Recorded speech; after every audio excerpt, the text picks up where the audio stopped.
do Senhor, amém? Esse choro é do meu filho, provavelmente ele está me querendo. Eu peço a compreensão dos irmãos. Ele tem 2 aninhos. E é assim, né? A família inteira servindo ao Senhor, para a honra e glória do nome dele. Eu quero convidar os irmãos a lerem junto comigo no Salmo 127. Salmo 127. A minha versão é Almeida. Se o Senhor não edificar a casa, em vão trabalham os que a edificam. Se o Senhor não guardar a cidade, em vão vigia a sentinela. Inútil vos será levantar de madrugada, repousar tarde, comer o pão que penosamente granjeastes. Aos seus amados ele o dá enquanto dormem. Herança do Senhor são os filhos, o fruto do ventre, seu galardão. Como flechas na mão do guerreiro, assim os filhos da mocidade. Feliz o homem que enche deles a sua aljava. Não será envergonhado quando pleitear com os inimigos à porta. Senhor, nós te damos graças pela tua palavra, porque sabemos que ela é o nosso alimento, Senhor. É o nosso norte, é quem nos sustenta, e tudo isso vem de ti. Nessa noite, Senhor, eu me coloco em tuas mãos, para que o mundo não veja a mim, mas veja a ti, para que o teu nome seja glorificado, para que a tua mensagem seja entregue, ó Pai. Usa-me, Senhor, conforme seja o desejo do teu coração. Não permita, Senhor, que os meus lábios falem de mim, mas usa-me, Pai, para trazer a tua mensagem e apenas ela. Em nome de Jesus é o que peço e desde já agradeço. Amém. Irmãos, eu não sou preleitora, não é o meu desempenho na casa do Senhor. Eu sempre estive à disposição para Deus o que Ele me chamasse para fazer. Desde muito nova, graças ao Senhor por isso, eu pude servir. Com 11 anos, a Vanessa, esposa do pastor Valdeir, eu tinha 12, né, na verdade, e ela me chamou para poder cuidar das crianças, que ia até 12 anos. Ela não sabia que eu era tão nova. E assim eu fiquei por mais de 12 anos trabalhando com as crianças ali na igreja do Nova Vista. Depois disso, eu leciono para jovens, e se me chamar para fazer qualquer serviço, se for para o Ministério de Louvor, pastor Valdeir está aí, se for missões, o que me chamar. Eu não digo não para o Senhor, a não ser que eu não possa, mas é uma alegria poder servir nesse reino, é uma honra ser destinatário dessa graça, poder dizer do bem que Ele nos fez e da sua glória, e poder testificar da grandeza dEle. Então, eu peço desculpas, porque talvez eu ainda não tenha, né, a habilidade que se espera, mas eu estou aqui para tão somente trazer aquilo que o Senhor trouxe ao meu coração. E esse salmo, quando eu lecionava para os jovens uma lição sobre Davi, eu fiz um estudo pegando os salmos e aplicando em qual era o contexto, quando que ele foi criado, quem estava passando, em qual situação que era. E a mensagem de hoje é sobre a reconstrução da cidade de Jerusalém. A reconstrução da cidade de Jerusalém, ela se deu em 3 etapas. E nós vamos estudar aqui como edificar a nossa casa usando esses 3 pilares da reconstrução de Jerusalém. E esse salmo é um salmo que eles cantavam enquanto caminhavam do cativeiro da Babilônia indo para a reconstrução de Jerusalém. E eles estavam numa situação de escravos. E eles iam cantando: se o Senhor não edificar a casa, em vão trabalhos que a edificam. E eles estavam indo lá para edificar a casa do Senhor. Mas eles sabiam que o trabalho deles não ia adiantar nada se não fosse a bênção do Senhor, se não fosse a mão do nosso Deus. E é assim que nós edificamos a nossa casa. Todo o nosso trabalho será vão se nós não estivermos debaixo da bênção do Senhor. É Ele quem dá o crescimento, é Ele quem dá o sustento, é Ele quem coloca a sua mão e nos dá condições de edificar a nossa casa. Então eu sei que, infelizmente, muitos lares eles estão destruídos, assim como estava a cidade de Jerusalém. Quem já leu Neemias lembra que quando Neemias ouve as notícias de Jerusalém, ele fica sem comer e chora. Ele estava atônito, porque os muros estavam derrubados, as portas queimadas, o templo havia sido saqueado, a arca da aliança nunca mais foi encontrada. Os utensílios que outrora serviam para engrandecer o Deus dos deuses, o grande, o nosso Senhor, agora estavam sendo usados em festas profanas. E tudo isso, aquele cenário de destruição, a elite foi cativa. E os pobres passavam fome, tudo que produzia era para pagar tributo para a Babilônia. Aquele era o contexto. E, infelizmente, muitas famílias se encontram assim, espiritualmente cheias de brechas, lares completamente destruídos, o altar do Senhor derrubado. Mas nessa noite, em nome de Jesus, que essa mensagem nos traga o discernimento para que a gente possa edificar, para que a gente possa reerguer, para que a gente possa fechar brechas, para que assim como aquela cidade, e a Bíblia fala lá em Ageu, a glória da segunda casa foi maior que a da primeira. Que assim seja nas casas que serão reconstruídas para a honra e glória do Senhor. E aí, vamos fazer, uma regressão lá na história. A gente sabe que aquele templo suntuoso, pomposo, foi todo planejado por Davi e ele não pôde construir, porque suas mãos eram mãos cheias de sangue. Então Deus fala, calma, Davi, você é um homem segundo o coração de Deus, mas você é um homem de guerra. Virá outro que vai poder edificar o templo ao Senhor. E quem foi que ergueu o templo? Salomão, filho de Davi. E o reino nunca esteve tão grande, tão unido, tribos do norte, do sul. Israel era um só povo e dominava, e o templo era lindo. E as pessoas, os sacerdotes faziam tudo com diligência, entregavam os holocaustos com seriedade, e o povo andava segundo as leis do nosso Deus. Mas, infelizmente, a gente sabe que depois que Salomão se vai, é uma história de declínio, de divisão.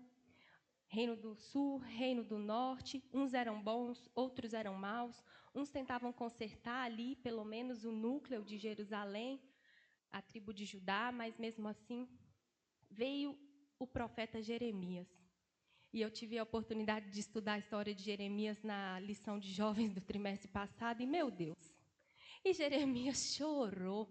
Jeremias deu a sua vida, assim como o João Batista fez lá na frente também, só para anunciar a verdade, para dizer a verdade, e dizendo, mais de 40 anos, preso na cisterna, e o povo não deu ouvidos. E eles diziam, templo do Senhor, mas faziam do templo do Senhor amuleto. Quem já viu Bíblia de amuleto? Aberta no Salmo 91, com a página até cheia de poeira. Será que a Bíblia foi feita para ser amuleto? Assim como o templo, que foi tão grande, foi um momento... Pensa, eu gosto de refletir nisso. O povo andou no deserto e eles moravam em cabanas. E Deus disse, eu quero habitar com vocês. Então façam um tabernáculo, que era uma cabana, mais sofisticada, mas era uma cabana. E o Senhor descia a sua glória. Quando eles abriam, a tenda, que era o tabernáculo, vinham, ofereciam, o Senhor descia como uma nuvem, manifestava a sua glória. E aí depois eles vão e conquistam Jerusalém. E não faz sentido todo mundo morando em casas, numa cidade murada, uma cidade desejada, que tinha...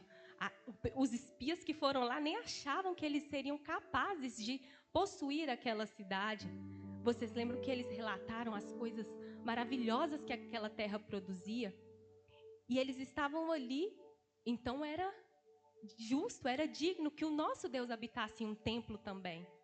E foi assim que esse templo foi erguido. Para quem era judeu, para quem viveu tudo isso e para quem escutava a história de todo o percurso, o tempo da escravidão, o tempo da libertação, aquele templo tinha um valor imenso. Eu não sei se vocês já tiveram a oportunidade de se envolverem emocionalmente e fisicamente com a reconstrução ou construção de um templo, mas eu estou no Nova Vista há 30 anos e eu vi aquele templo sendo feito, sendo erguido. Os bancos foi meu pai quem fez na oficina dele, então toda vez que eu sento lá eu lembro, aquelas paredes todas revestidas de madeira, já teve pastor que quis tirar e a gente, não vai tirar a madeira, Porque aquilo ali a gente fez rifa não, né? Era almoço, juntava lata. A gente não podia ver uma lata na rua. Minha mãe e meu pai paravam o carro, descia para pegar a latinha, amassar e vinha caminhão pegar os fardos de latinha e garrafa PET.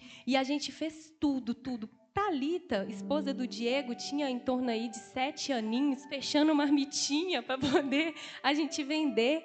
Então, aquilo tem um valor imenso para a gente. Não é só um templo, muros. Não é isso. Ali tem a nossa vida, a nossa dedicação. E a gente fez isso para honrar e glorificar aquele que é digno mesmo. Que se faça, que ponha granito, que coloque o revestimento mais bonito que tiver. Ele é digno. Então, você imagina aquele povo que veio desse contexto todo e que Deus morou ali no tabernáculo e agora tinha um templo. Eles se prostituíram se casaram com as mulheres dos outros povos e começaram a adorar os outros deuses, inclusive Baal. Eles se esqueceram das viúvas. Eles começaram a ser como, lá na frente, Jesus vai chamar os fariseus, sepulcros caiados. Vocês têm religiosidade, uma aparência, fazem do templo amuleto, mas os seus corações, esses corações, eles estão completamente entorpecidos e apodrecidos e envolvidos com aquelas coisas que são profanas. E o nosso Deus, ele nos chamou para a separação, para a santidade. Naquele tempo, se dizia para que eles não se casassem com outros povos para não adorar aqueles outros deuses. Hoje, nós não somos chamados para não nos casar com outros povos, até porque Jesus veio e nos enxertou na videira, glória a Deus. Nós podemos alcançar a salvação, nós somos enxertados na videira por meio de Jesus. Não há mais judeu, gentio, todos nós somos alvo da salvação, mas nós somos chamados a santificação. E ser santo é ser separado. E aquele povo não estava separado, eles estavam completamente envolvidos com as idolatrias dos outros povos que moravam ao redor. E aí, Jeremias tenta e nada, ninguém se arrepende. Ao contrário, ele era perseguido e a gente sabe, né? Vem Nabucodonosor e destrói, domina Jerusalém. E no meio desse período de 70 anos, já lá para o final, o Senhor levantou a primeira etapa da reconstrução. E quem fez, olha que incrível como que Deus age. Quem que decidiu edificar, reconstruir o altar do Senhor? Foi alguém dos judeus mesmos? Não, foi o Ciro. O próprio imperador, não sei qual era o nome dele, se era governador, se era rei, se era faraó, o Ciro, que era quem dominava a Pérsia, ele acordou e disse: o Espírito do Senhor veio sobre mim e me disse, vamos ler para não ficar, né, só nas minhas palavras, está em Esdras, capítulo 1. Agora eu achar Esdras, que ele é pequeno e eu não marquei. Se colocar aí, por favor, Esdras 1. Porque senão eu vou tomar o tempo dos irmãos. Esdras, Ageu, eles são bem pequenininhos e eu não tive cuidado de marcar aqui na minha Bíblia. Localizei. No primeiro ano de Ciro, rei da Pérsia, para que se cumprisse a palavra do Senhor por boca de Jeremias, despertou o Senhor o espírito de Ciro, rei da Pérsia, o qual fez passar pregão por todo o reino, como também por escrito, dizendo: assim diz Ciro, rei da Pérsia: o Senhor, Deus dos céus, me deu todos os reinos da terra e me encarregou de lhe edificar uma casa em Jerusalém de Judá. E aí, ele vai seguir dizendo que era para todo mundo entregar ouro e prata para os judeus. Então, você imagina, eles eram escravos e eles recebem do próprio dominador deles a ordem de reconstruir o templo do Senhor, porque ele foi despertado que era para isso ser feito. E ele devolve todos os utensílios que Nabucodonosor tinha tomado, as bacias, as taças, e ainda fala que quando chegasse lá do Eufrates para Jerusalém, os tributos eram para ser pagos para os judeus. para poder reconstruir, para poder reedificar o altar do Senhor. Então, a primeira etapa foi para reconstruir o altar. E a gente sabe que o altar, ele vai simbolizar para a gente a adoração. Então, na nossa casa, em primeiro lugar, é o altar do Senhor. A Bíblia fala: buscai primeiro o reino de Deus e a sua justiça, e as outras coisas vos serão acrescentadas. Mas, infelizmente, nós vivemos uma geração em que a gente busca ao Senhor se der. Se eu não tiver com gripe, se eu não tiver com dor disso, dor daquilo, mas com gripe, com cólica, você vai trabalhar? Porque eu trabalho. Porque tem roupa para lavar. São tantas as desculpas. E Benjamin Franklin fala que uma pessoa que é boa em dar desculpa, provavelmente ela não vai ser boa em mais nada. Infelizmente, essa é a verdade. Nós não podemos negligenciar o reino de Deus e a sua justiça. Isso é prioridade, isso é primícia. E quando ele vai reconstruir Jerusalém, você imagina chegar numa cidade com muro derrubado, porta queimada, e você vai lá reconstruir um altar primeiro? Não te parece estranho, humanamente falando? Uai, vai vir gente à noite, porque não tem porta, não tem muro. O templo não está reedificado. Mas isso é para nos ensinar, isso é para nos alertar. Primeiro é a adoração, primeiro é colocar a boca no chão, é se humilhar, é reconhecer: eu não sou nada, eu sou completamente dependente de ti. Naquele tempo eles precisavam pegar bicho, o bicho tinha que ser de um jeito específico, e tinha que abrir bicho, e tinha que fazer isso com sangue. A gente está lendo a Bíblia toda e eu fico assim: meu Deus, quantas regras para entregar um holocausto. E agora o véu foi rasgado, eu posso alcançar. Eu tenho o Espírito dentro de mim, eu sou o templo, eu sou o tabernáculo. E eu não dobro os meus joelhos, eu não abro a minha Bíblia, eu não jejuo. Nós não vemos mais os sinais. E será que Deus mudou? Não, nós mudamos. Meu filho adoece, leva para o hospital, dá um remédio. Ninguém dobra o joelho no chão, põe o enfermo lá no meio, estende a sua mão e repreende. Quem viu isso ultimamente? Sejam sinceros, sejam honestos. Nós estamos nos tornando como aquele povo que vivia dizendo: que Deus abriu o mar vermelho, mas isso se tornou só história, porque eles estavam se prostituindo, eles estavam ignorando a voz de Isaías e de Jeremias e de qualquer outro que viesse. Eles matavam os profetas, eles prendiam os profetas. Não estou gostando de escutar? Troco de igreja, troco de canal, fecho a minha Bíblia. Mas o primeiro lugar para reedificar é o altar. O Senhor se encarrega do resto, e Ele se encarrega mesmo.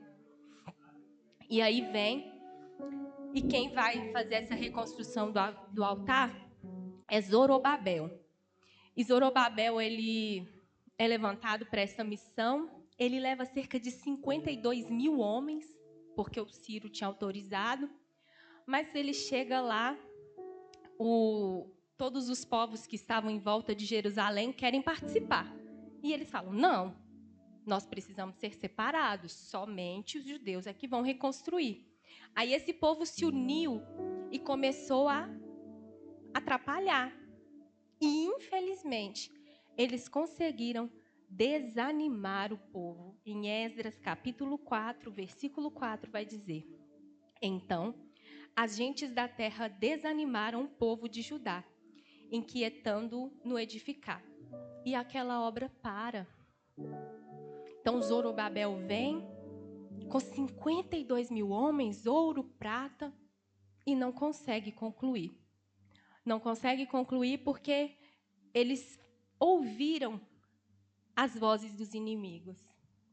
E quantas vezes uma mulher ou um homem está passando por uma fase difícil no seu casamento, na sua família, e se deixa ouvir, deixa se guiar por conselhos dos outros e desanima, e para de buscar, e para de edificar. E aí eles ficam 16 anos com a obra parada, até que o Senhor levanta os profetas Ageu e Zacarias para reanimar Zorobabel. E fala: Zorobabel, ser forte. Vá, o Senhor está contigo, Ele vai abalar os céus e a terra. Não temas. Vá, Zorobabel. E Zorobabel pega e vai. E ele vai lá e começa a construir. O povo vem e fala com ele: uai, mas por que você está construindo? Quem te deu autorização? E ele, agora cheio do Espírito de Deus, ele diz assim: então vá lá e diga para o rei, nessa época já era outro, já era o Dário. Era o Dário, o rei Dário. Pede ele para consultar, que há muito tempo atrás nós recebemos uma autorização. E se ele pesquisar lá nos documentos do palácio, ele vai encontrar essa autorização. E eu estou aqui amando do meu Deus. Ele vai falar com o pessoal. A resposta dele é essa: nós somos servos do Deus dos céus e da terra e reedificamos a casa que há muitos anos fora construída, a qual um grande rei edificou e a terminou. E ele, nessa ousadia, responde isso, e olha a resposta. O que o Dário fala? Olha como que é incrível o agir de Deus. Ele diz assim: é isso mesmo, estava aqui que Ciro autorizou e eu novamente estou deixando que se leve ouro, prata e os impostos para que seja reedificada a casa do Senhor. E ali, na primeira etapa, foi somente o altar, agora já era o templo mesmo. O templo de Salomão, que estava destruído, as paredes, tudo, né? Sendo reedificado. E Zorobabel conclui, então, depois de 16 anos, nessa segunda etapa, ele consegue concluir. E ele vai lá e começa a fazer holocaustos, e o povo estava alegre, e de longe se ouvia o barulho dos júbilos, porque eles estavam vendo, né, o templo reconstruído. E aí chegou a segunda etapa. Então, nós passamos pela primeira etapa, que foi o altar. Agora vai vir Esdras. E aqui, o altar e o templo, né? Primeiro momento foi só o altar, depois o templo, está tudo terminado, vem Esdras. Para que Esdras vem? Esdras vem para impor a lei. O pessoal tinha se esquecido. E é incrível que hoje é difícil a gente se imaginar no contexto deles. Eles não tinham acesso. Aquele rolo com as escrituras, ele ficava dentro do templo do Senhor. Você é povo, você não tem uma versão miniatura da Bíblia. Então, era preciso que alguém lesse para eles. E nesse período que eles ficaram, né, dispersos, se envolvendo com outros povos, eles se esqueceram das leis do Senhor. E era preciso, então, que eles fossem ensinados. Então, se levantou Esdras, pela mão de Deus, para que Esdras fosse lá e fizesse com que eles voltassem a cumprir a lei do Senhor. Então, aqui em Esdras, capítulo 7, versículo 10. Porque Esdras tinha disposto o coração para buscar a lei do Senhor e para a cumprir, e para ensinar em Israel os seus estatutos e os seus juízos. Vamos prestar atenção aqui. Esdras, ele tinha o coração inclinado para buscar e para cumprir e para ensinar. Às vezes a gente até lê, mas a gente aplicar é um largo espaço entre a gente conhecer e a gente obedecer. E ainda por cima ensinar. E Esdras foi fazer isso. E essa parte, ela me encantou, porque eu nunca tinha parado para pensar. Até mandei no grupo do clube de leitura. Qual que é a primeira atitude de Esdras? Reuniu o povo. É sempre muita gente. Reuniu aquele povo todo para poder fazer essa restauração da lei. Então, não era uma restauração de algo, de muro, de templo, não. Esse momento é para reedificar o entendimento, para inculcar, como lá em Deuteronômio fala, para inculcar nos filhos, é enfiar na cabeça. E como que é que inculcava? Era andando no caminho, porque você não inculca com palavras, você inculca com as suas ações. Então é andando, é no seu caminhar, é no seu proceder. Se você fala e você não faz, você não inculca na cabeça do seu filho. É aquela velha, aquela história que é dita para ilustrar que quer morar na igreja, porque na igreja o pai dele faz tudo certo. Em casa, não. A gente não inculca na cabeça de uma criança se a gente não faz, se a gente só fala. E aí, nessa missão de inculcar na cabeça do povo a lei do Senhor, qual que é a primeira atitude de Esdras? Ele conversa com o rei que não precisava mandar exército, não. Porque o Deus dos deuses iria com eles. E quem mexesse com eles, o Senhor os amaldiçoaria. E quem os abençoasse, o Senhor os abençoaria. Ele falou isso com o rei Esdras. E o rei autorizou que ele fosse. Então, no capítulo 8, versículo 21, olha o que Esdras faz. Então, apregoei ali um jejum, junto ao rio Ava, para nos humilharmos perante o nosso Deus, para lhe pedirmos jornada feliz para nós, para nossos filhos e para tudo que era nosso. Porque tive vergonha de pedir ao rei exército e cavaleiros para nos defenderem do inimigo no caminho, porque já havia lhe dito: a boa mão do nosso Deus é sobre todos os que o buscam para o bem deles, mas a sua força e a sua ira contra todos os que o abandonam. Nós, pois, jejuamos e pedimos isso ao nosso Deus, e ele nos atendeu. O primeiro ato foi jejum, foi se humilhar, foi clamar. E eu nunca jejuei para pedir uma jornada feliz. Eu estava pensando sobre isso. Por que eu jejuo? Aperto. Eu não sei vocês, mas se eu estou passando por uma situação mega difícil, eu não sei mais como resolver, eu vou jejuar. Outro motivo de jejum é consagração. Eu amo uma consagração. Quem me vê feliz é me chamar para uma consagração sábado de manhã. Só por isso que eu jejuo. Agora, para pedir uma jornada feliz, agora vai ser minha nova modalidade de jejum. Olha que coisa linda, pedir uma jornada feliz para mim, para os meus filhos e para tudo que é meu.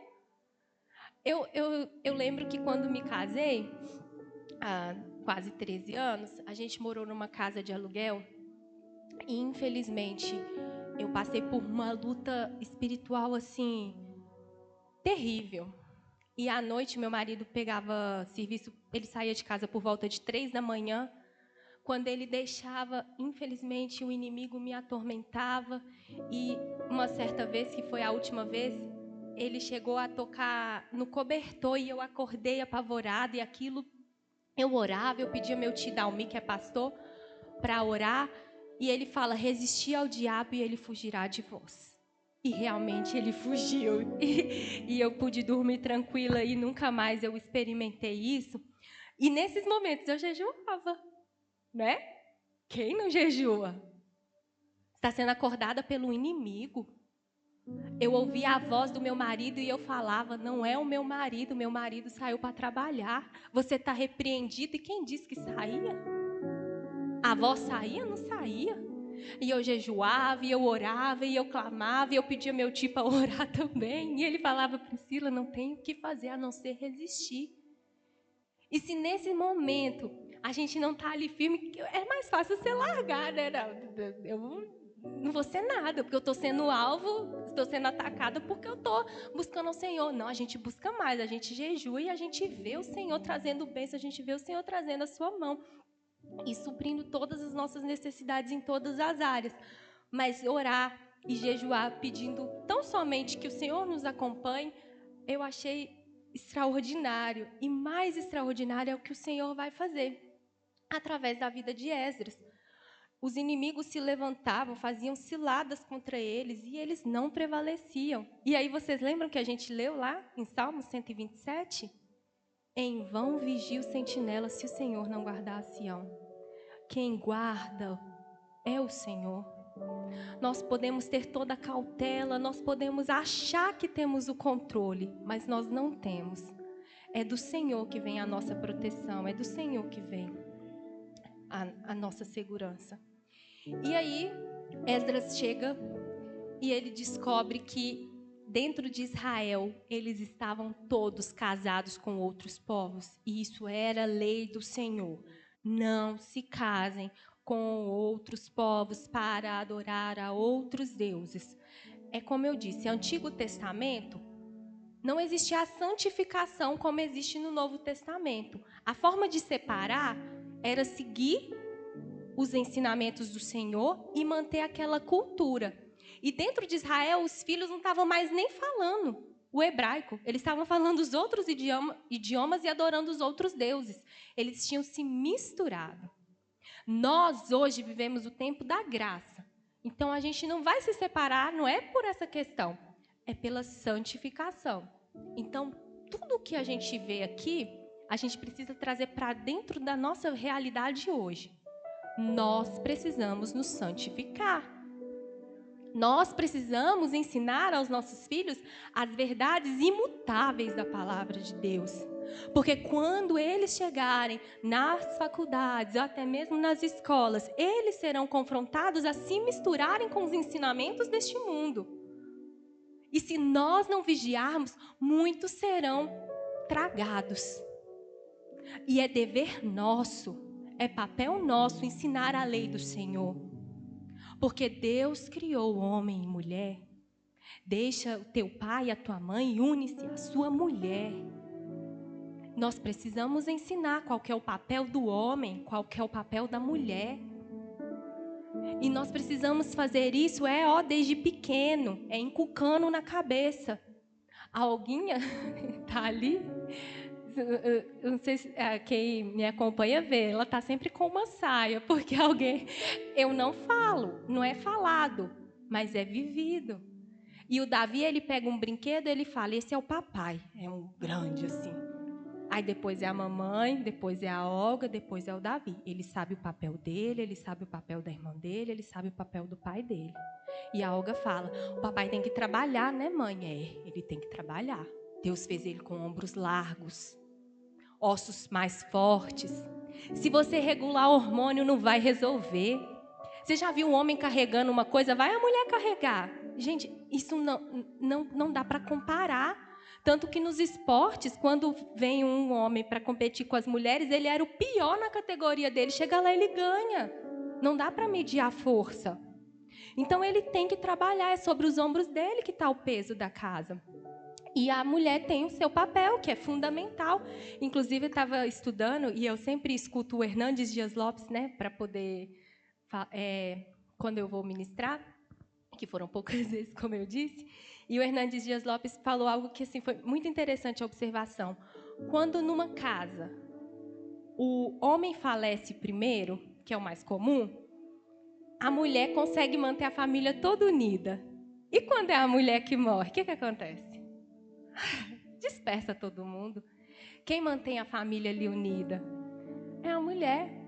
Isso e dentre tantas outras coisas, né? Eu costumo dizer que Débora, lá muito antes, ela foi juíza, ela foi profetisa, ela foi líder daquela guerra e ela disse que seria pelas mãos de uma mulher e veio Jael e matou o rei. Então, não estou limitando, não estou diminuindo, mas eu estou dizendo que a Bíblia não mudou, tem papel para cada um e a gente precisa ensinar, porque vai chegar lá fora e vai se misturar. E nós não podemos, nós temos que ser separados, santificados. E essa santificação, ela vem em primeiro lugar, a adoração, em segundo lugar, a lei do Senhor. É meditar nessa palavra, é buscar. E aí, o Clube de Leitura fez o desafio de ler a Bíblia toda em um ano, e eu fico maravilhada. Deus, por que eu nunca fiz isso antes? Mas também estou tão atrasada que eu preciso agora correr para ficar em dia, porque também não é fácil. Mas é assim. Tem uma frase que fala, é justo que muito custe o que muito vale.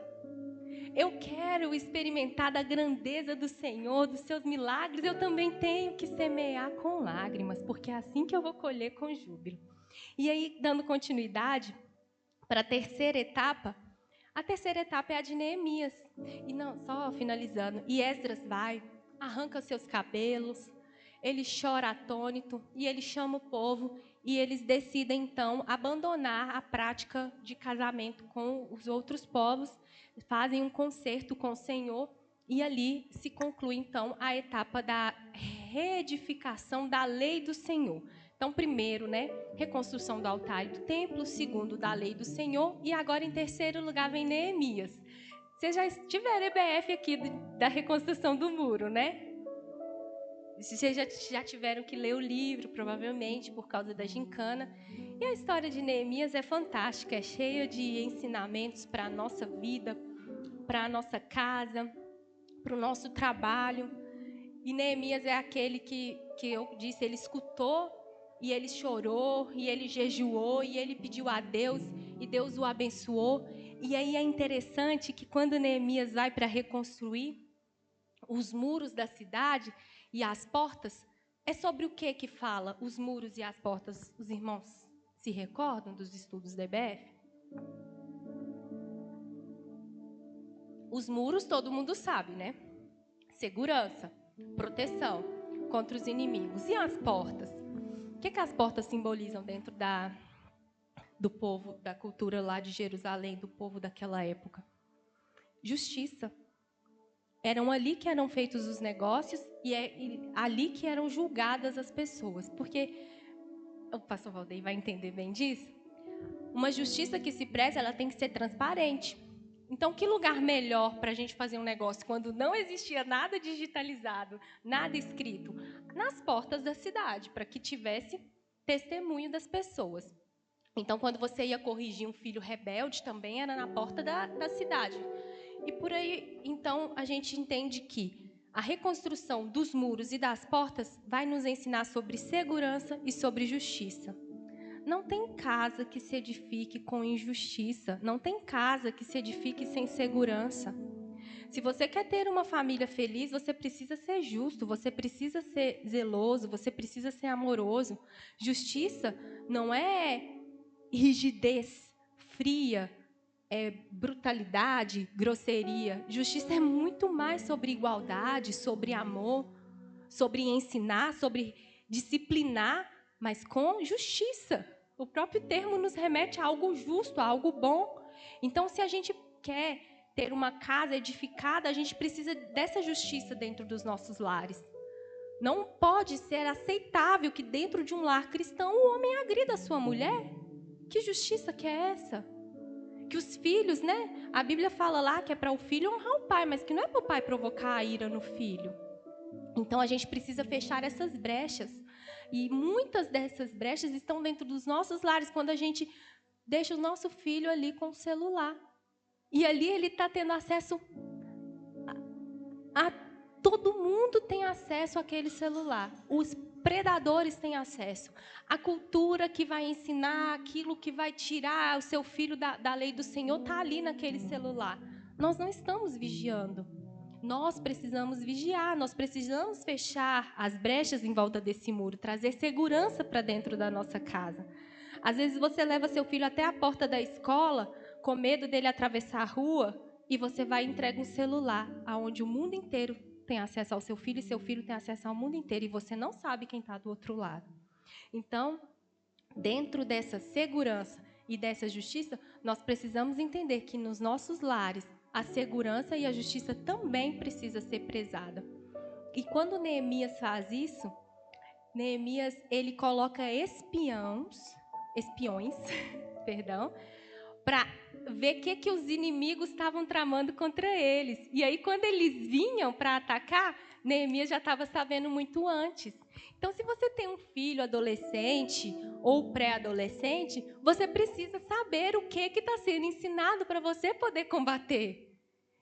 Então, se você lê Neemias, é tanta sutileza que ele colocou o povo para construir com uma espada na mão e fala que ele às vezes ficava dias sem nem trocar roupa, porque ele trabalhava sem parar. De noite ele fazia turno para vigiar. Era trabalhar de dia e vigiar de noite. E na nossa casa tem que ser assim. Trabalhar e vigiar. Não é trabalhar chegado, deitar e cada um pegar o seu celular. E a família ficar completamente, cada um no seu próprio mundo. É trabalhar e vigiar. E finalizando, então, a gente vai compreender que, para que eu edifique a minha casa, eu preciso seguir esses 3 passos. A adoração, a lei. E a lei, naquele tempo, ela era não apenas a lei do Senhor, mas isso regia todas as relações. Então, na nossa casa, a gente precisa também ensinar aos nossos filhos a obedecer às nossas regras. Inclusive, uma fila, pagar o que deve, não dever a ninguém, se lesar a alguém, ressarcir. Porque nós vamos ser conhecidos pelo que nós fazemos dentro e fora da nossa casa. E nós precisamos levar a Jesus em tudo que a gente faz. E nós estamos criando filhos como flechas. Então, essas flechas elas vão sair de dentro da nossa aljava.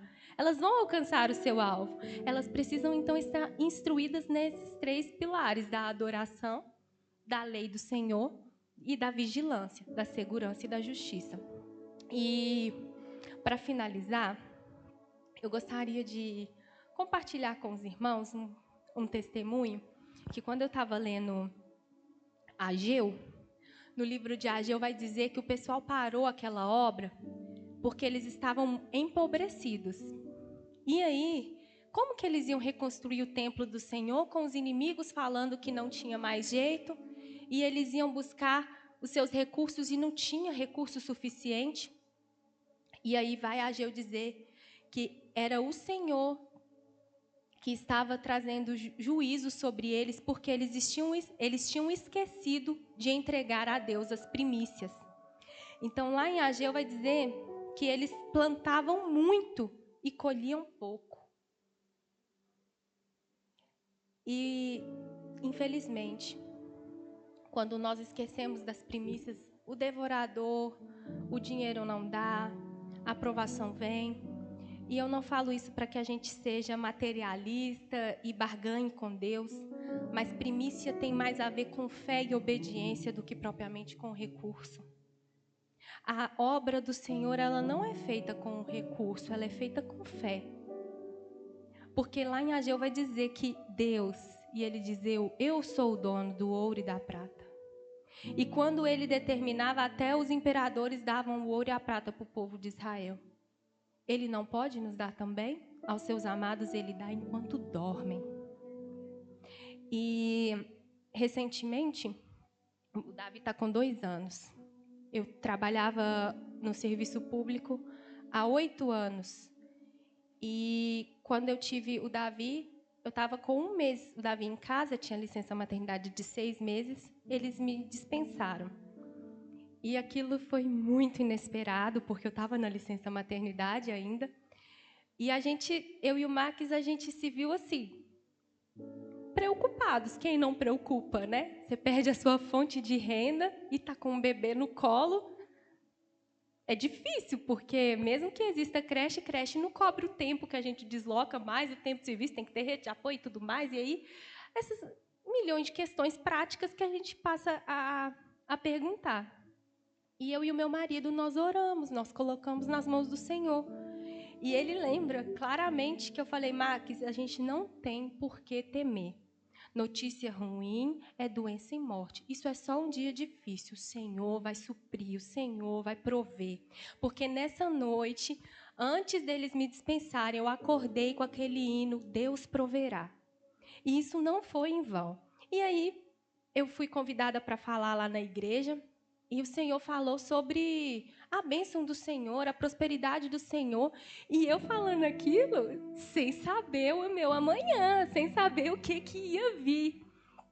E aí o tempo passou, a licença maternidade acabou, o dinheiro foi minguando, porque a gente tinha uma reserva, mas a reserva acabou, a gente estava reformando, menino novo.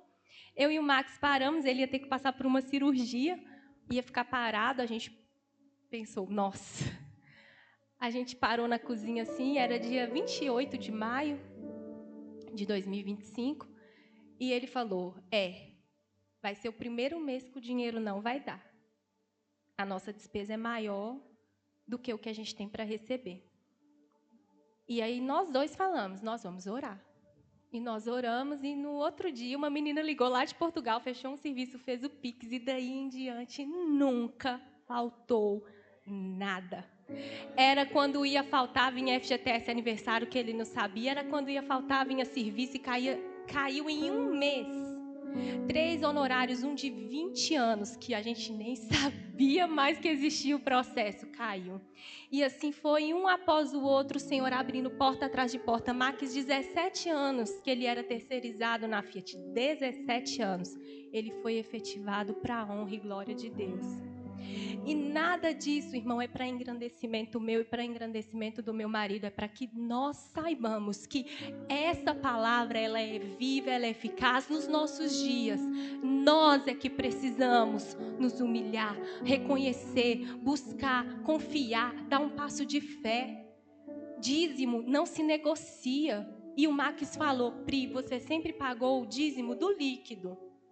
E ele sempre pagou o entendimento dele do bruto. Agora que você vai ser autônoma, é muito difícil dar o dízimo. Quem é autônoma? Não sei se vocês acham, mas eu acho muito mais difícil, porque o dinheiro não vem uma só vez, não tem data de entrar. Aí eu falei: Max, mas eu tenho que tirar custo, que não sei o quê. Ele: não tem nada disso. Você vai tirar o dízimo é do bruto. Não interessa se você gastou com assinatura, com OAB, com o que for. É o dízimo do bruto que você vai tirar. E você conta bem para você pagar certo. Aí eu falei: tá bom. E assim tem sido para a honra e glória do nosso Deus. Depois a gente vê. E o Senhor tem suprido, o Senhor tem aberto as portas, porque Ele é o dono do ouro e da prata.